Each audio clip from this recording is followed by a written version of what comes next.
Welcome back to Little White Books. This is Episode 8. After a night of blind panic, fleeing their homes in fear of a wizard army, the Mr. Men arrive at the Promised Land, only to discover it isn't ready. If they want Misterland, they'll have to build it themselves.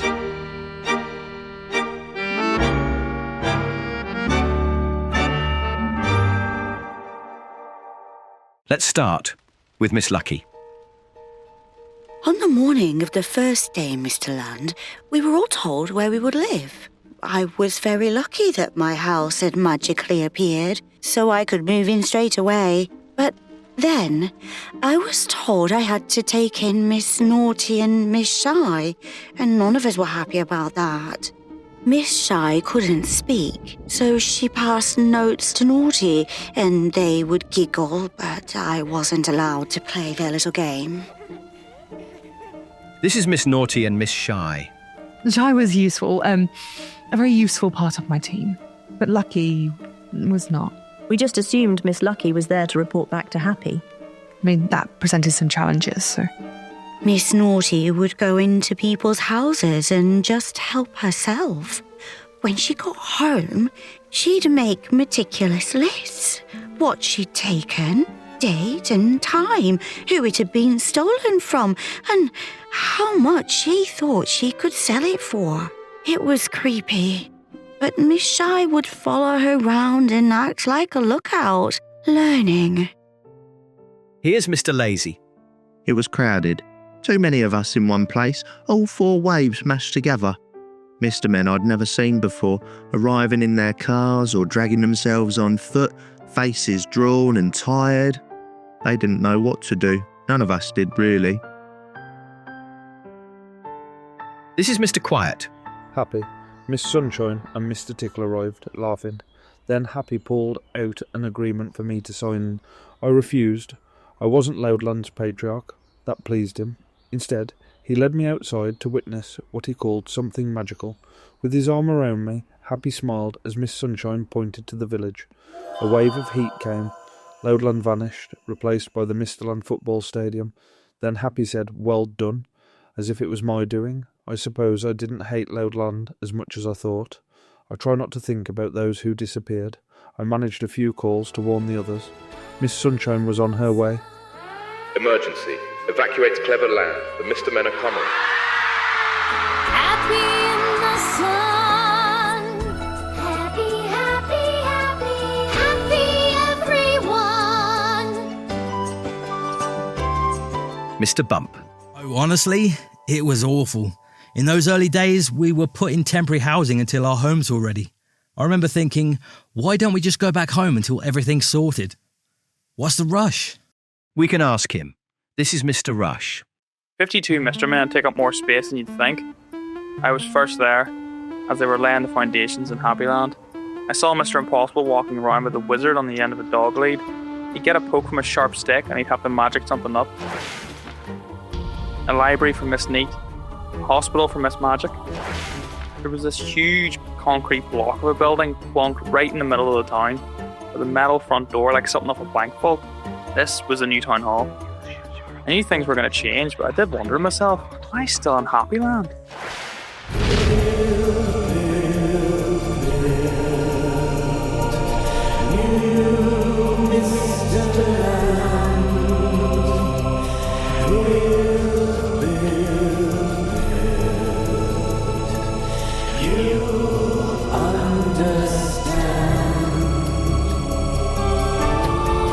Power station. A call centre. Supermarket. My restaurant. Butcher. Pub. Stadium. Quite noisy, to be honest. Junk shop. Toy shop. Joke shop. You there, square man. Help me with this. Bring the ball, man. What? Guests at the Misterland Hotel, Miss Neat and Mr. Bump. I had to say goodbye to my beautiful 2-pin cottage when it was bulldozed to make space for emergency housing. I was put up in the hotel, room 12. It had a double bed, but the cold tap was too strong in the bathroom sink, so I kept slipping on the puddle. And Mr. Tickle. It seemed to rain every day. I probably did the least amount of tickling in my whole life. I shared a flat with Mr. Mischief. and even he didn't bother with pranks. We both stopped trying to make people laugh, even though we all needed it the most. But you can't force laughter, not even if you're Mr. Funny. Funny had taken to calling my phone and just laughing, endlessly laughing. Mr. Uppity! 7 down, 13 letters.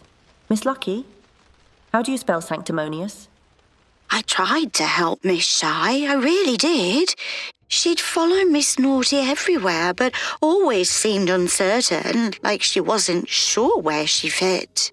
One night I sat her down, told her she didn't have to follow Naughty's lead, that she was better than this, that she could still be good, but she just looked at me, blank. Then she laughed, like I'd said something ridiculous. Before I could say anything else, Miss Naughty strolled in, dragging a big metal box behind her. She dumped it in front of Miss Shy.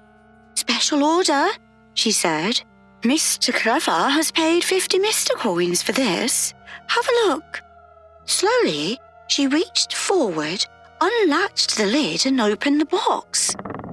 Inside was a dead human body. I thought it was appalling, but Miss Shy didn't flinch. She just looked, not afraid, not horrified, just interested. That was the moment I knew she wasn't uncertain anymore.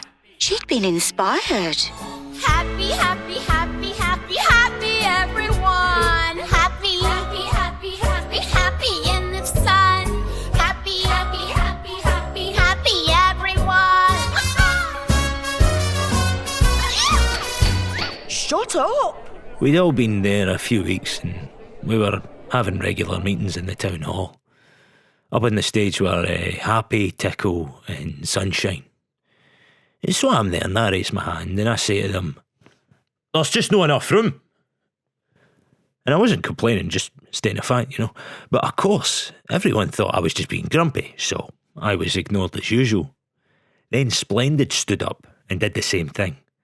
She wasn't used to living in a semi-detached masonette with Mr. Snooty. She wanted her manor house back, you know.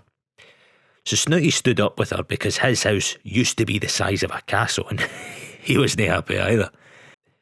So Happy's up on stage and he goes, "Oh, because we aren't all here," or something equally daft. Everyone started looking around and someone said, "Oh, wait, where's Mr. Bounce, by the way?" Or, "Why aren't the chatterboxes here? Where's Mr. Nonsense?" All those people who had stayed home or just stayed away suddenly became the most wanted, most needed to safeguard Mr. Happy's vision of the future. And let me tell you, right, those guys, they were hunted down and dragged to Misterland against their will. Right, it was horrible, God's honest truth, pure evil, so it was. From her prison cell, this is Miss Naughty. I remember Mr. Happy's cassette tape. It was well produced, the packaging a clever nod to the little white books, and I listened carefully. And when it ended, I saw an opportunity. Happy persuaded Muddle, that's me, to sign agreement to make Muddleland part of Misterland. Muddle paid lot of money and new bungalow. Happy was happy. Muddle happy too. Muddle land humans not very happy and now undone. This is Mr. Dizzy. Mr. Clever gave Cleverland to Mr. Happy. Then it faded away and became part of Misterland. That made me sad. After that, I was given a special job at the prison. My job was to make sure all the naughty people stayed inside. I was called the Governor. One day, I wanted to visit my friends in Nonsense Land. But then I found out that Mr. Clever had made a rule with Mr. Happy that I wasn't allowed to leave the prison. Mr. Clever said no one can leave the prison, not even the Governor. That made me sad too. Well, Happy was in far too much demand to grant me an audience, so instead I went to Mr. Snooty with my proposal. You see, the Mr. Men were all in pain, so I would sell the painkillers, and Snooty would take a cut. Topsy-turvy, residents. Mr. Topsy-turvy speaking. I'm calling on behalf of Happy. We've not met. Are you still there? Oh, do excuse me. I'm just making my dinner. Hello. Ah, little Miss Weapon of Mass Distraction. I can guess why you're calling. You're wondering, aren't you, whether I'm Team Nonsense or Team Happy? That's it, isn't it? It. I'm seldom wrong. I'll tell you why, too. It's because I'm what you might call well-read. Yes, indeed. I read very well. I can even read French. Did you know that? Look. It means when the next land shift comes, so will a place called Sunnyland. Your real name is Miss Sunny. Didn't you know that? Didn't your about-to-be-a patriarch tell you, just like him? How do you know this? Well, I suppose that's why you telephoned me right now, isn't it? Well, yes, I suppose. You did help him with the Eiffel Tower, didn't you? Yes, I did do. Yeah. Yum, yum, bum, bum. But it's just art, isn't it? That's what Nonsense Land is all about. Art, play, nonsense, and excellent structural engineering. So you're still Happy's friend? Of course I am. All friends together, especially the patriarchs. You'll be joining our little club soon, won't you? Unless, oh dear, unless you decide to gobble it all up and make it Misterland. Is that your plan? Is that what you're prepared to do for your nation? I don't know what you're talking about. I'm not Miss Sunny. Well, that's the point, isn't it? You called to ask what Mr. Nonsense brought back from Paris for me. What kind of favour earns that sort of generosity? Well, I'll tell you. I'm holding it right now. One of the precious little white books. In French, of course. Part of a set. A complete unadulterated set. All the Mr. Men. In this one, it says your name is Mademoiselle Ensoleillée de Soleilland. Imagine. I still don't know what that means. It means, little one, I know exactly what Happy is up to, what he's done, and how. And what's more, if I ever see your radiant little face anywhere near Topsy-Turvy Land again, I shall personally make sure my garden takes you somewhere the sun doesn't shine. Sweet Jacob, but don't mind me. Got a bit carried away there. Tell Happy the next patriarch meeting is Wednesday. It's not the same without him. My house had turned into a storage depot for Miss Naughty's so-called business. Boxes piled up, cupboards stuffed full. But it was Miss Shy that unsettled me the most. While Miss Naughty was out expanding her schemes, she controlled the house. Who came in, who didn't. She locked the kitchen door, shutting me out. If I wanted something to eat, I'd have to knock. And every time she took just a little too long to let me in. Even if I was just making tea, she'd stand there, watching, clicking her pen. I wasn't just annoyed anymore, I was scared. So I went to see Happy. He said he'd think about it. When I got back, Miss Naughty already knew. She didn't seem angry or even surprised because she thought I'd been talking to Happy all along. Then, before I could react, Miss Shy grabbed me and shoved me down. She was stronger than I thought. She wasn't just helping Naughty, she was enjoying it. I'm not a spy, I insisted. I struggled to get up, to get away, but Miss Shy held me down tighter, twisting my arm. She waited for her instructions, but all Miss Naughty said was, "What would Funny do?" I didn't understand what that meant, but then it happened. It was cold at first. Miss Shy poured some kind of chemical over my head. It burnt off all my hair. Never grew back. The smell was awful. The pain was worse. I wrapped a wet tea towel around my head and ran to the hospital. While I got better, I turned it into a hat. I never take it off now. It's there to remind me.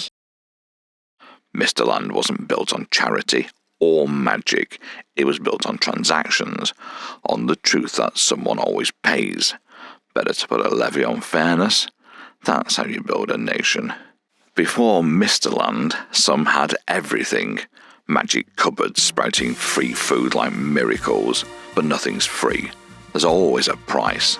I knew wealth. Real wealth isn't about having, it's about creating fairness. I built the Misterland Bank to distribute that fairness. Mr. Coin became our lifeblood. Progressive taxation and an exchange rate that safeguarded that fairness. A new rulebook. No food to be prepared by humans. The magic cupboard owners had to pay a license fee. Those without bought food from them with a 12.5% transaction tax. Misterland, your fortunes grow. Mr. Coin, a steady flow. Heads or tails, the Mr. Snooty cries. The shiny new coins fill the skies.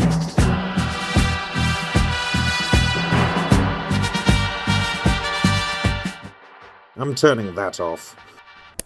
Mr. Mean. Oh, hello. I was wondering when you'd show up again. Misterland. What a world, right? Shiny, new, perfect. A car for everyone, a job, a new place of work, a purpose. Public service so abundant it almost drowned us. But you're asking about me, aren't you? Old blue meanie. What could a creature like me possibly do in this sparkling utopia? Let me tell you something about the Mr. Men. When they come undone, they don't linger, they vanish, wiped clean from existence. But you, the humans, you don't vanish. Oh no. You die, slowly, messily. Your bodies betray you, stop working, rot away, stink up the place. And someone has to deal with that. Yeah, that someone was me. My new vocation? Undertaker. They handed me a graveyard, a patch of land, and a shovel. When one of your kind dropped dead, it was my job to put your remains in the ground, neat and tidy, as if it mattered. No expense spared, unless the relatives were as mean as me. Misterland loves its public service, even for the dead. I dreamed one day of a promised land, a town where all the Mr. Men could stand. But waking, I saw his happy face and heard him say, "You have no place." And Mr. Sneeze. It was the big day, the fifth wave's arrival, and the grand naming of Misterland. Like the second wave's election, someone decided to gather us all in one place to greet the new arrivals, the firstborn under Misterland's flag. Before the bus arrived, Mr. Happy took the stage in the new town square, dwarfed by the towering town hall that cast its long shadow over him. He wore a ceremonial cloak and held oversized scissors. A red ribbon stretched across the hall's great doors. The crowd clapped. Then, unthinkable, Miss Shy leapt onto the podium, shoved Happy aside, and seized the mic. Everyone, say it with me. Mr. Funny is not funny. If we all say it, we can undo him. Poor Miss Shy. So much confidence to get on that stage. No shyness left. She was lucky to be alive. Mr. Bump gently pulled her down. The crowd hushed. In the heavy silence, he wrapped a bandage over her mouth and quietly led her away. Get off me! Her friend Miss Lucky got her home, to safety. As bad as him! And then, what happened next? We all saw it. This is Miss Bossy. Of course, Happy couldn't help himself. He turned up to make a grand speech. Always with the speeches. He kept mentioning daydreams, how he dreamed we'd all be neighbours, how we should daydream about better things, over and over. Meanwhile, Mr. Daydream looked like he was in agony, clenching his teeth. Mr. Daydream lifted up above the crowd and floated there for a while, and he wasn't smiling. Maybe I was the only one who realized these were the final moments of Happyland. It had never rained in Happyland, but it sure as hell was going to rain in Misterland. Then, Daydream floated up, joining other clouds in the sky, which turned pitch black like coal.